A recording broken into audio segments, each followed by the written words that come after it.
Greetings, boys and pigs, this is the Watcher Pony, and welcome back to the final episode in the month of Feast.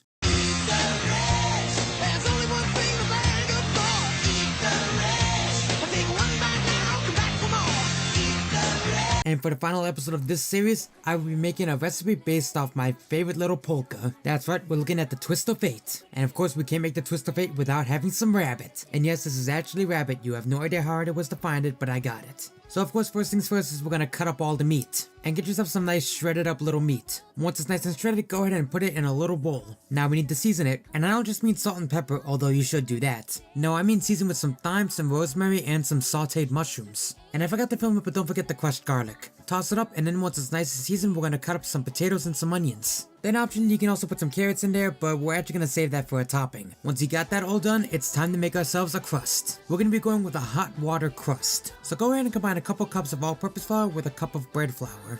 How I did it was, for every 3 cups of all-purpose flour, put in 1 cup of bread flour. Add it up till you have a pretty good amount, and then add a little bit of salt as you shift it together. Or if you don't have a shifter, you could always just whisk it. But either way, make sure it's all nice and well, and then we're gonna need some liquid. Add about maybe 6 ounces of water and maybe 5 ounces of lard in a pan together, and then simmer them up. Once it's nice and simmering, go ahead and add the water mixture in with the flour. Then mix it up. As you'll see, it'll start to form a nice shaggy tacky dough. Then once it's cooled off enough and it's safe to touch with your hands, go ahead and knead it until it's a nice little ball of dough. Then once it's done, go ahead and get your rolling pin and roll it out until it's nice and flat. You don't want it too thin, otherwise it's gonna start crumbling and tearing apart. I didn't really measure how thick the dough was, so I pretty much just eyeballed it, and I suggest you do a better judgment as well. Then go ahead and get your pie tin that you're gonna be using for this. And then make sure to add it in yourself, lubing up the pan with some butter or margarine, because you totally didn't forget to do that the first time when you did this. Then go ahead and drape the dough on and push it in very gently until it's touching the pan and nice and even. Once it is, you can cut off the excess dough, or you can try and mold it into a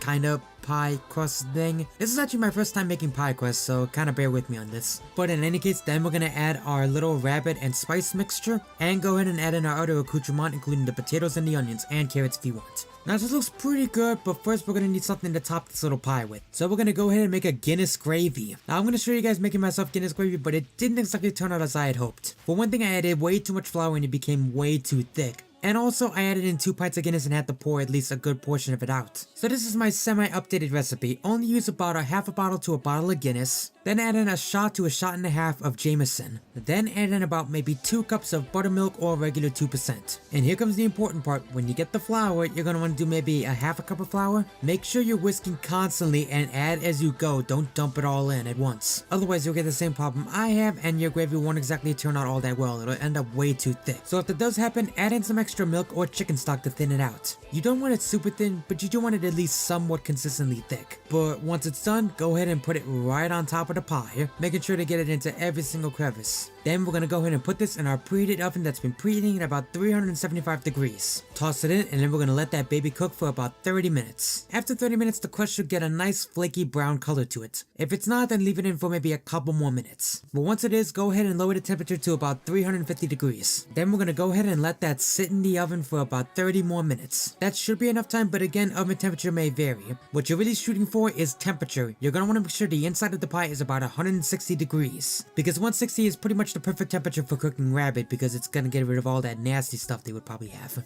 And try to make sure you're not poking a potato, otherwise you might get the temperature wrong. But once it is about 160, we're gonna go in and put some toppings on there. Like I said, I'm gonna put some carrots on there. And if you like some cheese like I do, go ahead and put some ricotta cheese on it. Then toss it in the oven for about 10 more minutes so the carrots and the cheese can soften up. Then go ahead and take it out of the oven. Now I know you might be tempted to dig into this, but trust me, let it cool for a little bit. I would say at least maybe half an hour before you dig in. But in any case, afterwards, then you'll finally have it, the polka pie. And I will say this, at first it was very powerful. That Guinness can be very powerful, and I accidentally used 2 bottles for this one. And like I said, that was kind of a dumb idea. I'd say maybe only half to 1 bottle. And again, make sure you're seasoning it liberally, because that was another mistake I made. Also, you do kind of want to have the rabbit because, well, I wasn't, and I kind of struggled to get through it. But when I finally did have the rabbit, it wasn't that bad. It's actually just a more mild, more gamey pork shoulder, believe it or not. And once you're used to the flavors, I do still recommend this, because this was pretty good. And again, like I said, if you don't like the rabbit, you can always go with pork shoulder, because that's pretty much the closest thing that's gonna taste like rabbit. But in any case, that's all I got for you all today. I'm the Watcher Pony, and thank you for joining me for the month of feast, everyone. It was actually really nice to experiment with a different meat this time, not just chicken and pork and stuff. Of course, I gotta tell you, I may not be doing another month of feast for some time now because I was pretty much completely dead broke all this month because of all this. Not even joking, that rabbit